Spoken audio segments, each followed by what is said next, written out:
Começamos a falar sobre a Nova Jerusalém e os seus aspectos místicos. Hoje eu quero dar continuidade. Eu trouxe um tema para os irmãos que diz: a Nova Jerusalém que desce da parte de Deus. Vocês podem repetir? A Nova Jerusalém que desce da parte de Deus. Ela procede de Deus. Ela vem de Deus. Essa é uma declaração de Apocalipse, no capítulo 21, falando no versículo 10, diz: e me transportou em espírito até uma grande e elevada montanha, me mostrou a santa cidade, Jerusalém, que descia do céu da parte de Deus.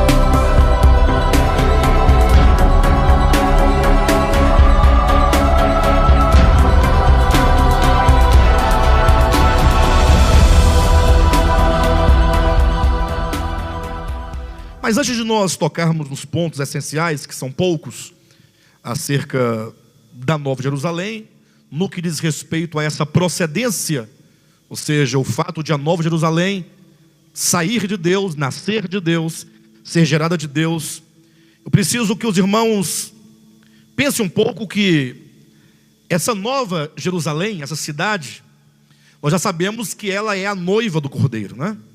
Sabemos que ela é a noiva de Cristo, a esposa do Cordeiro, conforme o próprio Apocalipse declara, ensina. Sabemos, portanto, que esta se trata de uma cidade espiritual, não uma cidade física, uma cidade literal, porque Deus é vida, Deus é orgânico. E Ele então está empenhado em trabalhar para gerar essa noiva, para gerar essa igreja gloriosa, sem mácula e sem ruga. E portanto eu preciso que os irmãos pensem no primeiro momento de que, por mais que se diga a cidade santa ou a noiva, sempre falando no singular, falamos a noiva ou a cidade, mas o fato é que, sendo uma palavra singular, noiva ou cidade, a sua característica é que ela é um coletivo. Ou seja, a noiva não é uma pessoa.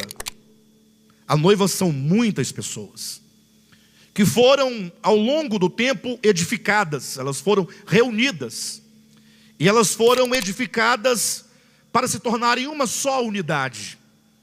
Então, se vocês pegarem todos os termos bíblicos referentes à igreja, seja corpo de Cristo, seja a noiva de Cristo, seja o novo homem, todos esses aspectos da igreja dizem respeito a um aspecto coletivo.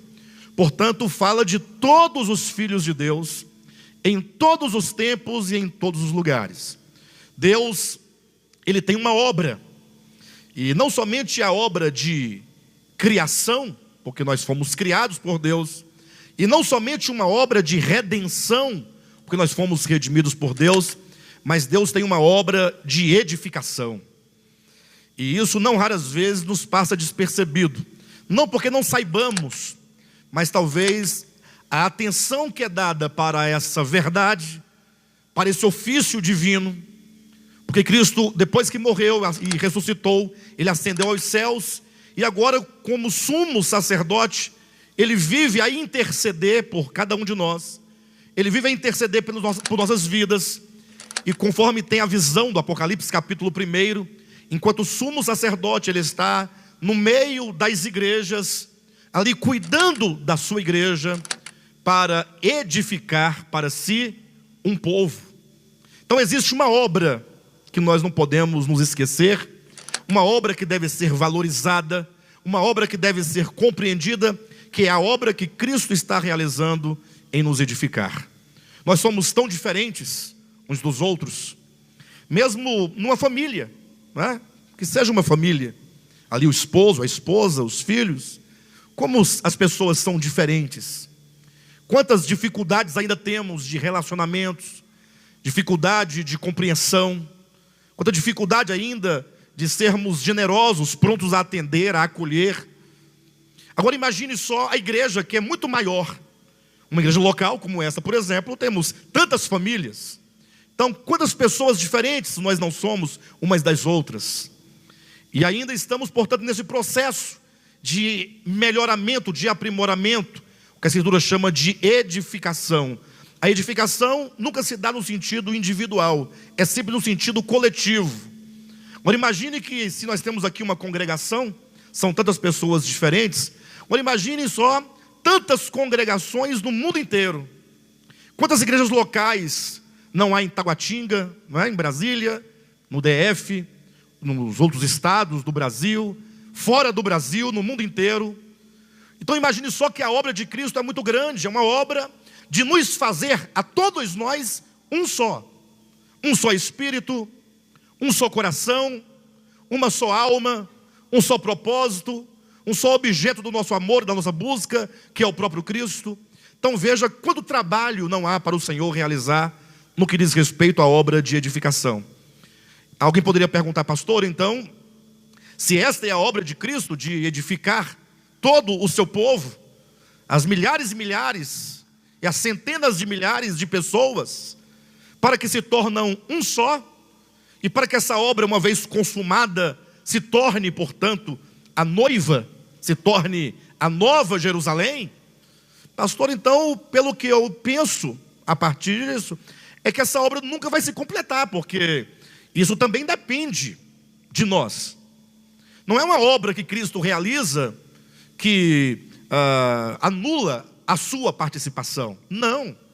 Se nós lermos o Novo Testamento, vamos encontrar dezenas e dezenas de vezes quantos apelos não foram feitos pelo próprio Senhor, nos chamando para Ele, nos chamando de volta, querendo nos resgatar da nossa vida, muitas vezes isolada de Cristo e dos santos. O Senhor nos exortando a tomarmos posse da vida eterna, a tomarmos a cruz e seguir o Senhor, a negarmos nós mesmos, a termos comunhão, ao desenvolvimento da salvação.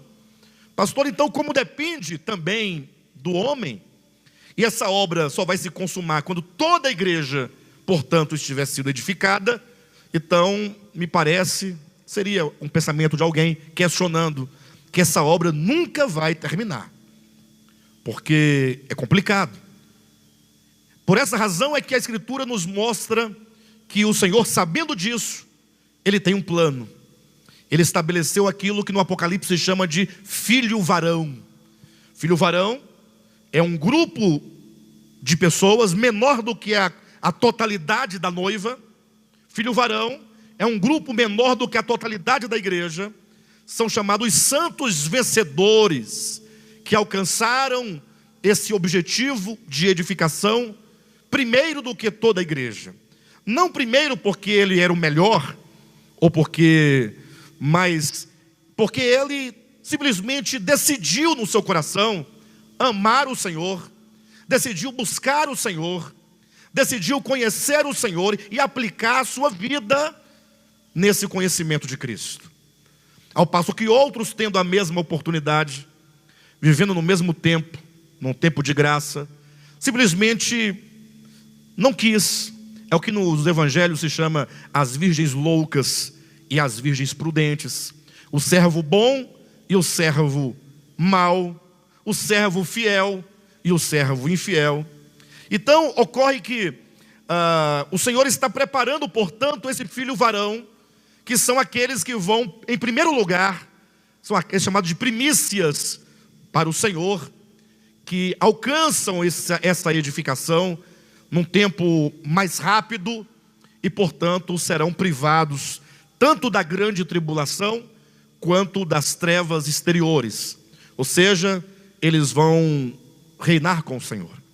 Mas veja que esse aspecto coletivo que eu estou chamando a atenção dos irmãos, e nosso desejo é que nós todos aqui, ao compreender que a igreja é um coletivo, que a noiva é coletiva, que a cidade é coletiva, que nós desenvolvamos no coração o desejo ardente de vivermos juntos com os irmãos, de termos um prazer e um amor pela vida da igreja, em congregar, em reunir, em ter comunhão, em nos permitirmos ser usados por Deus, cada um com seus dons, com seus talentos, para que todos possamos produzir e sermos instrumentos dessa edificação do corpo de Cristo. Talvez você pense assim: puxa, mas é tão difícil os irmãos se juntarem, se reunirem. E eu me lembro agora de uma figura, de alguém que falava acerca desse propósito, né, que nós temos de conhecer a Deus. Ora, se todos nós tivermos um único objetivo, um único alvo, pense na figura geométrica de um triângulo, ou que seja de uma pirâmide. Pense que nessa base aqui, talvez todos nós estejamos uns afastados dos outros. Entendem isso que eu estou dizendo? Uns longe dos outros.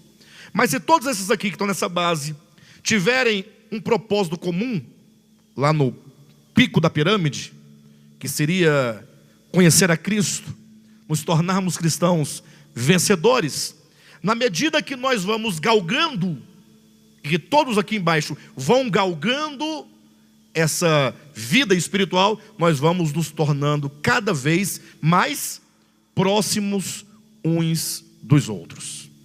Cada vez menos egoísmo, cada vez menos presunção, cada vez menos orgulho, cada vez mais amor, cada vez mais consideração, cada vez mais generosidade. E assim o Senhor, Ele vai nos ganhando até o ponto, e aqui o Apocalipse nos traz essa revelação. Quero que vocês leiam comigo o capítulo 21 do Apocalipse, versículo 21. As 12 portas são 12 pérolas, e cada uma dessas portas de uma só pérola. Eu quero ficar só com essa parte final do texto. A praça da cidade é de ouro puro, como vidro transparente. Quando fala a praça da cidade, se nós entendemos que aqui se fala de um povo corporativo, um povo coletivo, então nós temos que pensar que essa praça da cidade é o interior da igreja, é o interior do homem, é aquilo que está no centro, dentro de nós.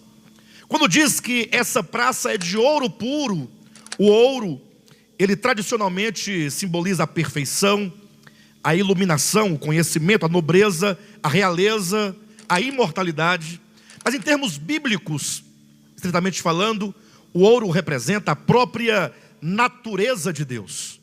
O que significa que essa noiva, esse povo de Deus, chegarão no estado e no estágio de completa transformação, de completa mudança interior, a ponto de ser declarado acerca de todos nós, que o nosso interior é de ouro puro, ou seja, constituído da própria natureza divina. Mas veja que há então um grande percurso até que essa praça de ouro ela chegue à plena conclusão, à sua plena consumação. Quando nós olhamos para a Escritura, o testemunho de Deus acerca do que nós somos, o livro de Romanos fala com bastante minúcias acerca do Evangelho. E quando se fala do Evangelho, não começa por outro caminho, senão apresentando o coração do homem, como Deus vê o homem. Qual é a leitura que Deus faz de cada um de nós, que vamos constituir a Nova Jerusalém? Ou seja, antes de chegarmos a essa edificação, nós somos o que está em Romanos capítulo 1, capítulo 2 e capítulo 3. E portanto é preciso, antes de mais nada, para que nós possamos cada vez mais, não somente buscar essa edificação, mas desejar ardentemente por ela, é necessário nós reconhecermos e nós conhecermos aquilo que nós somos no nosso coração. Porque quando nós virmos aqui o testemunho de Deus acerca do coração do homem, isso deve gerar em nós uma certa repulsa. Quando nós conhecermos o nosso coração, como Davi orava: dá-me, Senhor, a conhecer os meus dias, e dá-me a conhecer o meu coração, sonda o meu coração, a minha alma, o meu íntimo. Então Deus faz essa sondagem, porque Ele conhece o homem, e ele então dá o testemunho acerca do que é o homem. E aqui nós podemos encontrar capítulo 1 de Romanos, eu vou ler a partir do versículo 28. Veja a descrição que a Escritura faz acerca do homem. Diz assim: e por haverem desprezado o conhecimento de Deus, o próprio Deus os entregou a uma disposição mental reprovável, para praticarem coisas inconvenientes. Veja que fala de uma mente e de uma disposição mental reprovável. E aí ele passa a discriminar isso, dizendo: cheios de toda injustiça. Os irmãos identificam o que é injustiça? Quantas vezes nós somos injustos? Quantas vezes nós procedemos com injustiça? Quantas vezes, visando somente o nosso lado ou o nosso bem, nós somos convenientes com a injustiça? Ele diz: cheios de toda malícia, avareza, maldade, possuídos de inveja, homicídio, contenda, dolo e malignidade, sendo difamadores, caluniadores, aborrecidos de Deus, insolentes, soberbos, presunçosos, inventores de males, desobedientes aos pais, insensatos, pérfidos, sem afeição natural e sem misericórdia. Veja quantos adjetivos negativos são atribuídos para o homem. Somente Deus, lendo o coração do homem, somente Deus, olhando para dentro do homem, é capaz de ver tudo isso que há dentro do homem.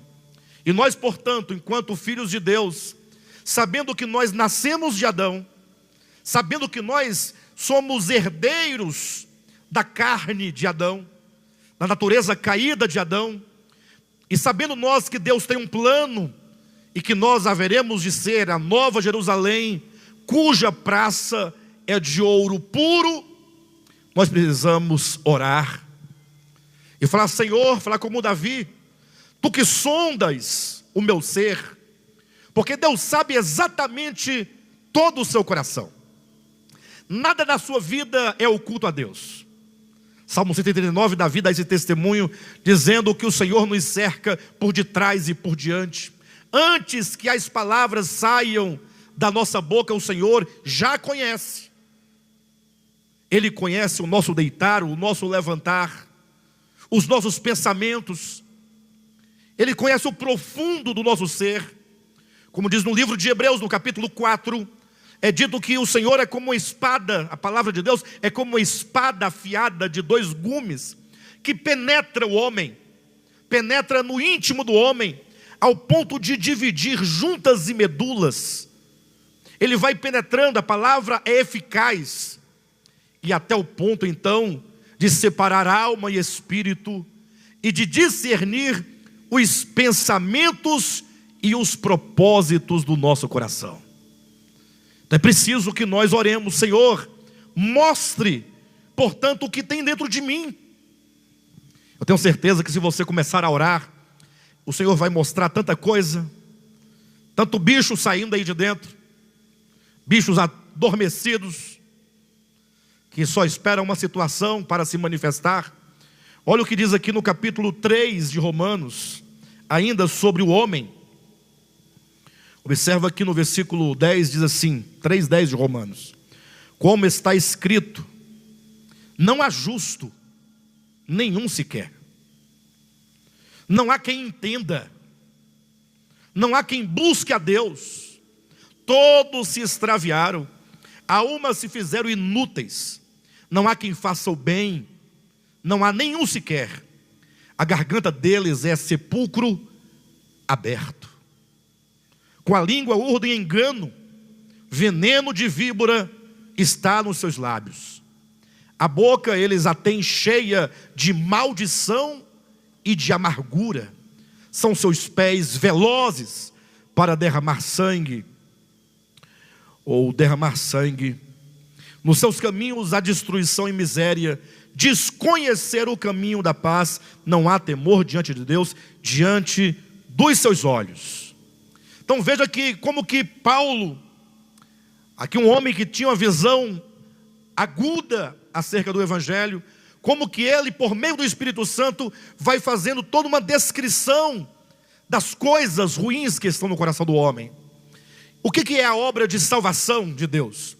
O que é a obra de redenção, de edificação? Se não transformar todo esse coração tão caído e tão perverso para ser, como diz no Apocalipse, a praça da cidade de ouro puro. A praça da cidade é o interior da noiva, é o interior da igreja. Mas veja o contraste, a descrição que o apóstolo faz do homem na sua condição caída. Então o Senhor nos mostra aquilo que somos. Não é para entristecer ninguém, mas se vier a tristeza em razão da contemplação do que há dentro de nós, essa tristeza é para o bem. É uma tristeza que vai se transformar em alegria, porque nós temos a obra de redenção de Cristo. Ou seja, o Senhor, sabendo tudo aquilo que nós somos, Ele não nos deixou à mercê dos nossos próprios pecados. Veja o capítulo 3 de Romanos, versículo 21. Mas agora... Então, vamos gerar esse contraste no coração dos irmãos, em nome de Jesus. Vamos fazer o seguinte, Romanos capítulo 1, eu quero ler e eu quero que os irmãos repitam comigo, para dar o contraste, dar o peso. Em seguida nós vamos ler o 3:21, tá bom? Diga assim: e por haverem desprezado o conhecimento de Deus, o próprio Deus os entregou a uma disposição mental reprovável, para praticarem coisas inconvenientes. Agora você tem que falar com bastante sentimento. Cheios de toda injustiça, malícia, avareza, maldade, possuídos de inveja, homicídio, contenda, dolo, malignidade, difamadores, caluniadores, aborrecidos de Deus, soberbos, presunçosos, inventores de males, desobedientes aos pais, insensatos, pérfidos, sem afeição natural e sem misericórdia. 3:21. Mas agora, diga aleluia. Mas agora, tem um mais. Esse mais faz toda a diferença. Esse mais é a virada que o Senhor dá nas nossas vidas, dizendo: existe esperança para você. Talvez você identificou muitas dessas coisas no seu coração, mas agora, sem lei, se manifestou a justiça de Deus, testemunhada pela lei e pelos profetas, justiça de Deus mediante a fé em Jesus, para todos os que creem, porque não há distinção, pois todos pecaram e carecem da glória de Deus. Repita comigo: sendo justificados. Diga para o seu irmão: sendo justificados. Rosirene, sendo justificados. Vamos falar a palavra. Sendo justificados gratuitamente, por sua graça, mediante a redenção que há em Cristo Jesus, a quem Deus propôs no seu sangue, como propiciação, mediante a fé, para manifestar a sua justiça, por ter Deus, na sua tolerância, deixado impunes os pecados anteriormente cometidos, tendo em vista a manifestação da sua justiça no tempo presente, para Ele mesmo ser justo e o justificador daquele que tem fé em Jesus. Quem tem fé em Jesus? Que maravilha! Ele é o justo e o justificador.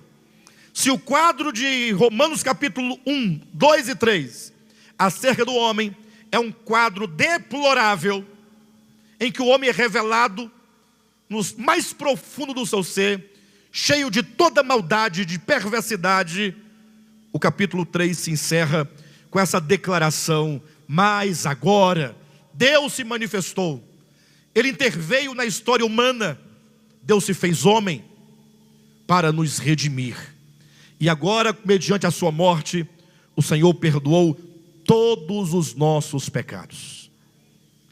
Ele nos lavou de todos os nossos pecados, e nós fomos justificados diante de Deus, mediante a obra de Cristo Jesus. Portanto, não pense jamais que você é a pior pessoa. Talvez você vendo esse quadro de Romanos 1, 2 e 3, você tenha visto muitas coisas, talvez venha uma certa acusação contra você, contra a sua vida, mas nós devemos caminhar todos os dias declarando a obra que Cristo realizou por nós.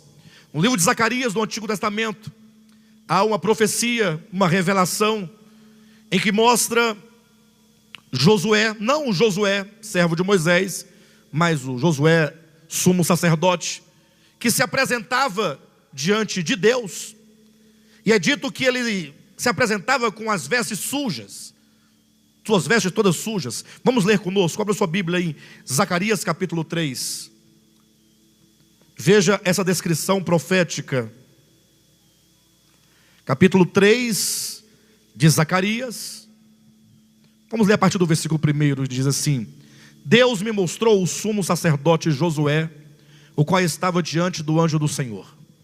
Vamos tirar aqui esse sumo sacerdote Josué, e você vai colocar o seu nome aqui. Eu vou colocar o meu nome, e você, na leitura sua, vai colocar o seu nome. Então diria assim: Deus me mostrou o Alexandre. Fala o seu nome. Deus me mostrou o Alexandre, o qual... Não, você vai falar o seu nome. Eu falo o meu, você fala o seu. Se coloca você próprio dentro do texto. Deus me mostrou o Alexandre, o qual estava diante do anjo do Senhor. E Satanás estava à mão direita dele para se lhe opor. Quem é que se opõe ao homem? Quem é que se opõe a você? Mesmo quando você erra, ou quando você acerta, não importa se você erra ou acerta, Satanás está sempre ao seu lado para se opor contra você. Esse é o papel dele. Versículo 2: Mas o Senhor disse a Satanás. Então, quando você olha para o quadro de Romanos capítulo 1, 2 e 3, vê toda aquela condição do homem. Talvez você encontre muito daquilo dentro de você, e logo vem uma acusação na sua consciência, uma acusação no seu coração. Talvez aquela olhadinha de um irmão do seu lado para você, como que dizendo: olha, está falando de você, olha. Romanos capítulo 1 fala de você. Talvez sua esposa, talvez você abaixe a cabeça envergonhado porque a pessoa do seu lado te conhece muito bem. De repente é dito que você se sente acusado. Existe uma voz de acusação, de oposição a você. Está aqui, ó, versículo 2: Mas o Senhor disse a Satanás: O Senhor te repreende, ó Satanás. Sim, o Senhor que escolheu ao Alexandre, que escolheu a Sílvia, a Nolinha, que escolheu Jailson, o Marcos, o Senhor que escolheu Jerusalém te repreende. Não é este um tição tirado do fogo? Esta é a verdade.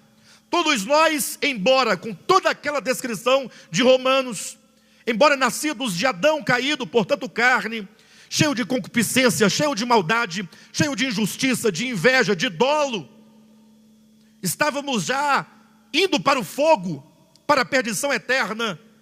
Já éramos um tição, já estávamos sendo consumidos, já não havia nenhuma esperança para nós.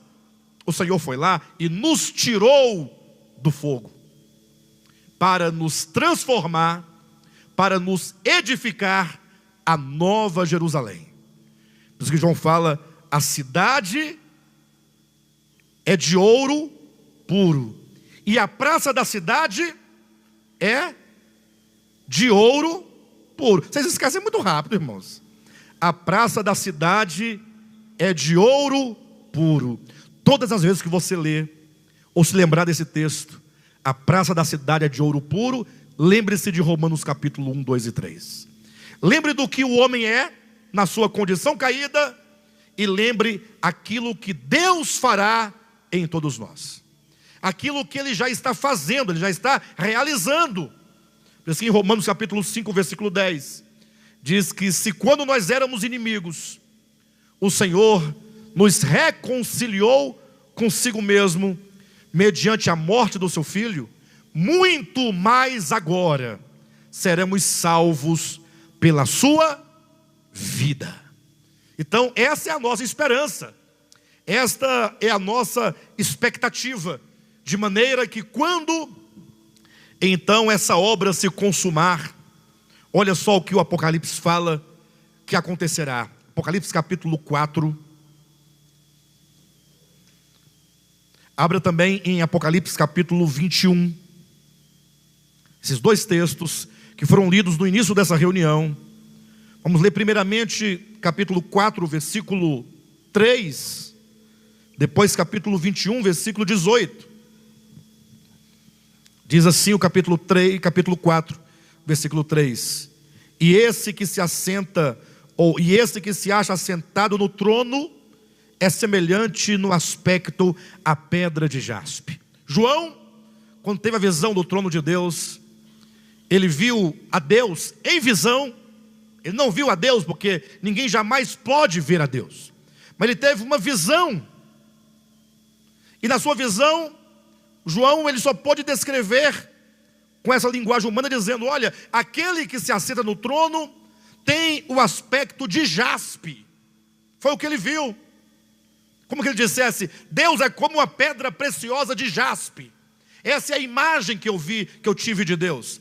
Essa é a visão que eu tive de Deus. Uma pedra preciosa de jaspe. Deus, aquele que se assenta no trono. Mas vai para Apocalipse 21, 18. E lá é dito: a estrutura da muralha é de jaspe. Ou seja, a estrutura da muralha, se a praça da cidade é o interior da noiva, a estrutura da muralha é o aspecto externo. Olhando para aquele que se assenta no trono, João falou, tem a aparência de jaspe. Olhando para a noiva glorificada, disse, tem a aparência de quê? De jaspe. Ou seja, ela interiormente, a praça é divina. E agora toda a sua expressão é conforme Deus.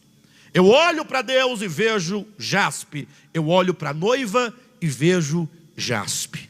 Interiormente e exteriormente como Deus.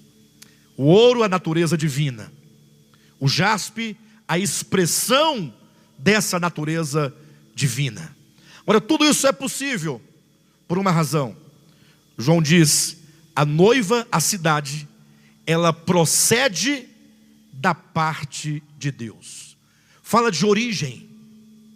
Irmãos, infelizmente, durante toda a nossa história de cristãos, isso em razão de um legado, de toda uma tradição religiosa, tanto da era do catolicismo, ou do protestantismo e mesmo evangelicalismo.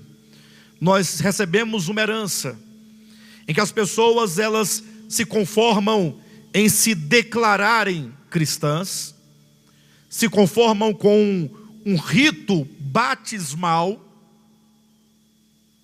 de iniciação, se conformam em uma vez por mês, como é costume nas igrejas evangélicas, geralmente, comerem o pãozinho e beberem o cálice do partir do pão, se conformam em ir a algumas reuniões da igreja, vivendo uma vida cristã e dizendo servir a Deus, meramente como uma máquina, como uma peça de uma engrenagem que está ali, totalmente mecânica. Uma vida cristã totalmente mecânica. E veja que o que a Bíblia nos apresenta é que essa cidade, cuja praça é de ouro, cuja aparência externa ou expressão é de jaspe, portanto, semelhante ao que Deus é, ela procede, ela sai, ela é gerada de Deus. Então nós temos que mais do que nunca rever o nosso conceito, temos que reaver a nossa visão, para que nós possamos entender, eu estou dentro de um processo de gestação, de crescimento. Olha as expressões que o apóstolo Paulo usa, muitas vezes ele diz, até Cristo ser formado em vós. Então Cristo está sendo gerado. Quanto de Cristo já foi gerado dentro de você? Dentro de mim? Quanto do meu interior já é ouro? Ou quanto ainda de mim, no meu interior, ainda está de acordo com Romanos capítulo 1, 2 e 3? Quanto da minha expressão para os homens e para o mundo já é de jaspe, semelhante a Deus? Ou quanto ainda a minha expressão é meramente adâmica? A Escritura é tão precisa nesse conceito orgânico da vida cristã. Ou seja, algo está acontecendo dentro de você. Entenda isso. Não é uma questão de ir ao culto meramente. A reunião, ela é muito importante. Devemos congregar. Mas não é o simples ato de você vir e se assentar e ficar aí ouvindo como se fosse um espetáculo, um show, e ir embora para casa. Não, algo está acontecendo dentro de você. O Espírito de Deus está trabalhando intensamente para gerar, para construir, edificar essa praça de ouro, essas ruas de ouro, para edificar a sua noiva. Tão precisa a Escritura que desde Gênesis já temos o sentido orgânico da gestação dessa noiva. Porque lá, depois que Deus criou o homem, é dito que o Senhor, ele falou assim, agora eu vou gerar a mulher para o homem. Eu vou dar a ele uma companheira. Veja que Adão, primeiro Deus na sua sabedoria, primeiramente gerou no coração de Adão o desejo de ter uma companheira. Veja que a noiva que lhe seria dado logo então, ela primeiramente começa a ser gerada enquanto desejo, enquanto a vontade de ter alguém consigo. Então a noiva nasce primeiramente no coração de Cristo Jesus. Essa noiva apresentada aqui no Apocalipse em estado de consumação, primeiramente nasceu no coração de Jesus. Ele tem esse desejo original. Mesmo antes da fundação do mundo, estava lá o Filho, desejoso por essa noiva, pelo seu corpo. Deus mandou trazer os animais para Adão. Entenda que isso é tão somente uma pedagogia. Tudo que Deus quer ensinar não é se Adão colocou ou não nome nos animais. Para com isso. Inclusive tem muitos animais que o homem nem conhece ainda, né? Não pensa que o relato de Gênesis está ali para mostrar que Adão colocou o nome na vaca. Mas o próprio texto é claro que na medida que cada casal de animal ia passando, o homem começou a atentar para o fato de que cada macho tinha uma companheira que era parecida com ele, no cheiro, na textura, na cor, no instinto. E aí o homem Adão começou a pensar: puxa, em algum lugar aqui nessa fila eu vou encontrar a minha companheira. Ele pensava que iria encontrar. O texto diz isso. Eu posso mostrar para vocês. De sorte que quanto mais ele falava, a fila ia acabando. E ele meio desesperado porque não encontrava uma companheira para si. Alguém que fosse idônea. Quando diz o termo idônea, significa alguém que fosse da sua mesma natureza. Alguém que fosse compatível a ele. Alguém que pudesse, de quem pudesse se dizer que era da sua mesma espécie, inclusive. E o texto de Gênesis acaba dizendo que tão logo Adão deu nome a todos os animais, diz: para o homem, todavia, não se achava uma companheira que lhe fosse idônea. Aí surgiu o desejo. Adão ficou por ali pensativo, pensando: puxa, todo mundo tem a sua companheira. Eu não tenho a minha companheira. Eu não tenho ninguém. Veja que primeiramente Deus gera no coração de Adão. Você não fica feliz?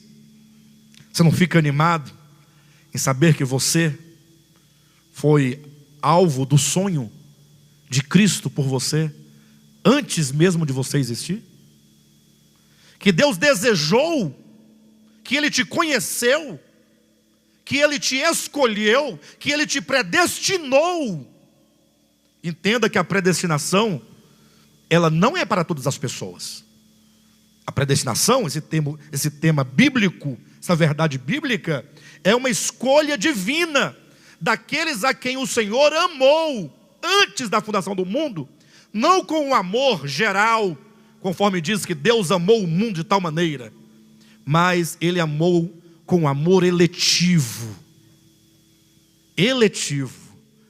A predestinação, a eleição, a predestinação é para a formação da sua noiva. O Senhor, Ele escolhe a sua noiva.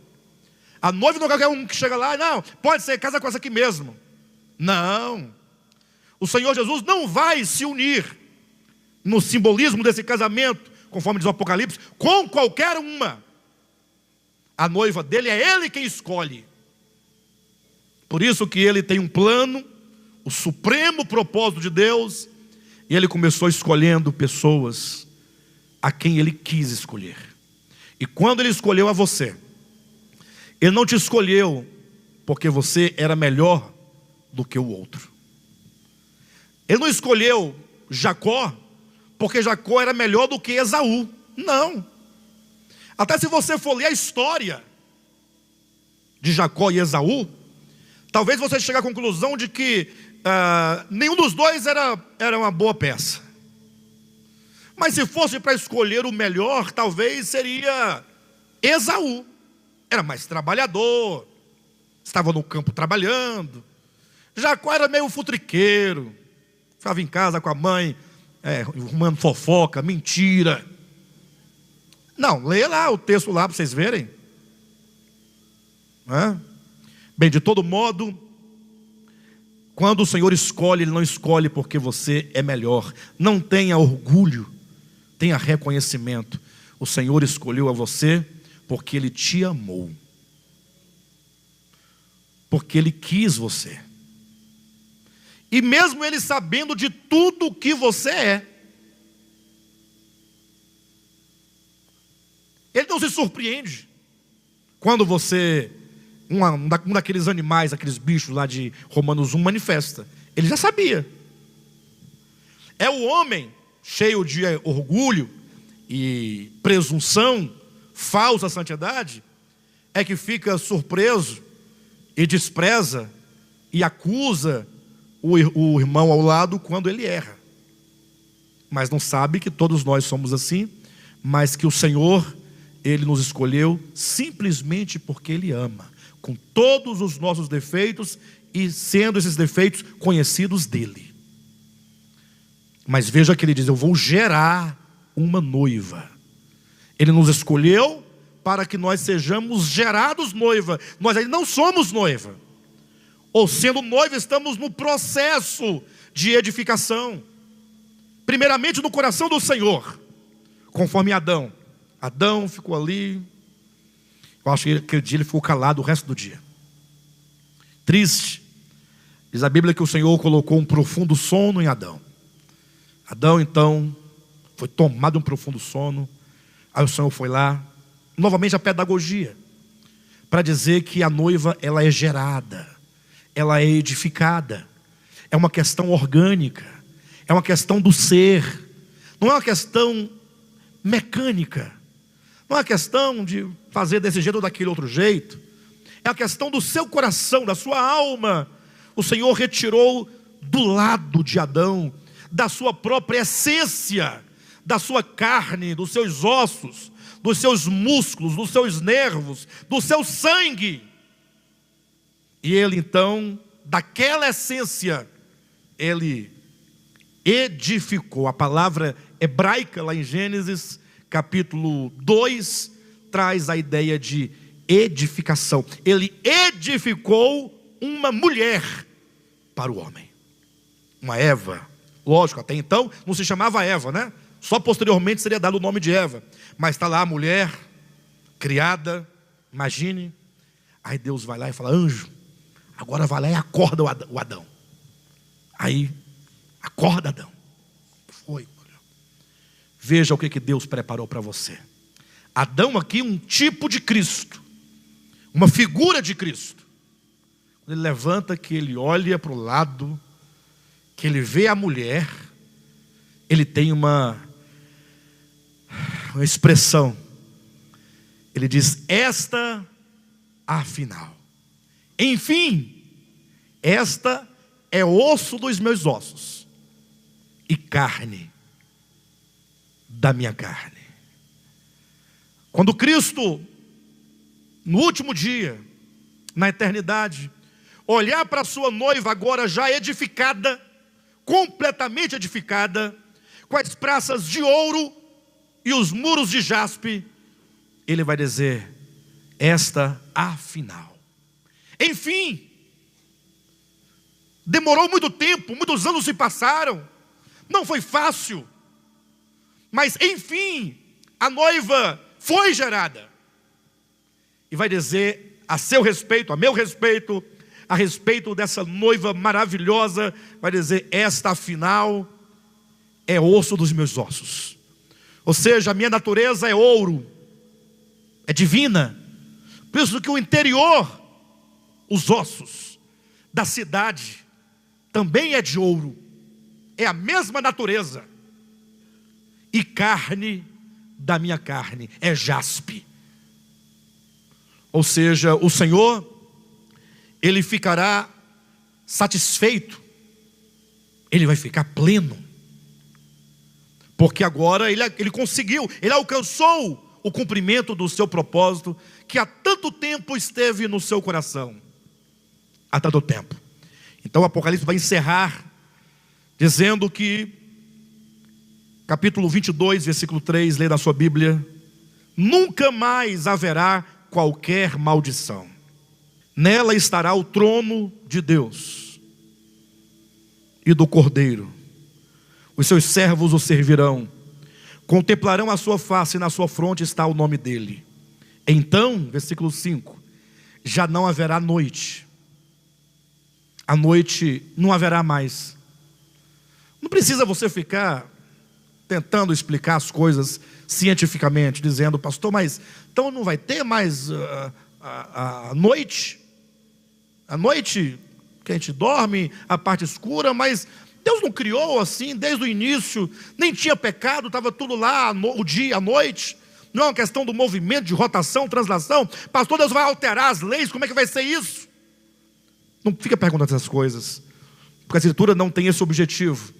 Mas se você pensar que toda a história humana, a história do pecado, da queda, das misérias humanas, foi uma longa noite, porque havia muitas trevas no coração do homem. Você para pensar que agora, uma vez já edificados, uma vez curados, uma vez transformados, a imagem e semelhança do próprio Deus, então você pode falar: não haverá noite. Nem precisam eles de luz de candeia, nem da luz do sol, porque o Senhor Deus brilhará sobre eles. Ou seja, não haverá mais pecado e nenhuma consequência do pecado. Tudo terá passado.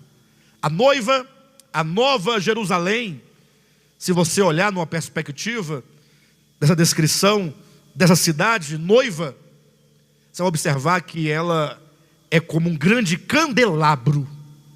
Um grande candelabro. Se cumprindo exatamente o que Jesus falou em Mateus capítulo 5. Vós sois a luz do mundo. A nova Jerusalém como um grande candelabro, e em volta todas as nações restauradas da terra. Será o momento em que o Senhor terá alcançado a grande reconciliação, a reconciliação plena dos homens com Deus. Totalmente ali em torno, numa comunhão, quando é dito que as nações agora andarão à luz desta cidade. Por isso que eu disse que é como se fosse um grande candelabro. A nova Jerusalém, a noiva do Cordeiro, servindo aos homens, servindo às nações. Primeiro como luz, para iluminar, para guiar. Pastor, mas e essas nações não estarão redimidas? Sim, lógico. E por que precisarão elas dessa luz? Ora, simples. Até porque o nosso conhecimento de Deus, ele nunca terá fim. Nenhuma criatura jamais vai abarcar todo o conhecimento acerca de Deus, porque Deus é inesgotável. A luz, a revelação, o conhecimento, ele vai aumentando sempre, sem nunca chegar no seu fim. Imagine você que a Nova Jerusalém, a cidade, a noiva, vai guiar as nações, vai servir as nações. O governo de Deus para as nações parte da cidade, parte da noiva, porque o trono de Deus está no topo dessa noiva. Ela vai ser um meio de vida, rio de vida para essas nações, produzindo frutos da árvore da vida, para servir graça, vida, cura para as nações por toda a eternidade. Esse sentimento precisa arder no nosso coração. Eu creio que é preciso uma visão e, sobretudo, uma busca. Que essa noite nós possamos sair daqui pensando e dizendo: eu preciso me envolver nesse processo. Entenda você uma coisa, que nada que nós conquistamos ou pelo qual nos empenhamos é feito sem paixão, sem calor, sem amor, sem vontade. Antigamente, por exemplo, se falava muito em decorar, né? Decorar a lição. Com o tempo essa palavra se desgastou muito e acabou se tornando meio vicioso, né? Um tal de decoreba, né? Mas a palavra originalmente, do latim, significa de coração. Tudo aquilo que você coloca no seu coração, você aprende. Quer dizer, ninguém aprende algo se não amar muito e não desejar muito. Porque às vezes você pega e fala tanto com seu filho: filho, estuda, filho, pega o caderno, faz o dever de casa, e ele fica lá fingindo que está escrevendo, fazendo, mas a cabeça está longe. E você está vendo, meu filho não está aprendendo. Por quê? Porque às vezes ele pode até estar gastando tempo na frente do livro, mas se ele não colocar aquilo no coração, não entra. Ninguém consegue mudar a vida de uma pessoa. Tratando-se das coisas de Deus, é a mesma coisa. Se você não colocar no seu coração essa visão, a não ser que vocês não creiam, mas se vocês creem nesta verdade, é preciso amor, amor ardente, colocar no coração essa visão e falar assim: eu preciso me envolver. Às vezes eu olho para a igreja e eu, às vezes, comparo aquela criança, aquele adolescente, em que o pai quer que ele estude, e ele vai na marra, na obrigação, mas não coloca no coração. Nós precisamos colocar no coração. Quem quer colocar no coração essa noiva de Cristo? Se ela está sendo gerada no coração de Jesus, de Cristo, ela também tem que ser gerada no nosso coração. Nós devemos ter esse anseio e desejar por esse dia, o dia em que o Senhor dirá: esta afinal. Imaginou? Naquele grande dia, quando o Senhor olhar para a igreja sua glorificada, falar: esta afinal é ouro, é jaspe, é osso dos meus ossos, carne da minha carne, porque ela procede de mim. Assim como a mulher procedeu de Adão, é dito a noiva, a cidade que descia do céu da parte de Deus. Esse termo da parte implica a origem, ela procede do próprio Deus, porque é a natureza divina quem constitui a noiva para o seu filho. Amém?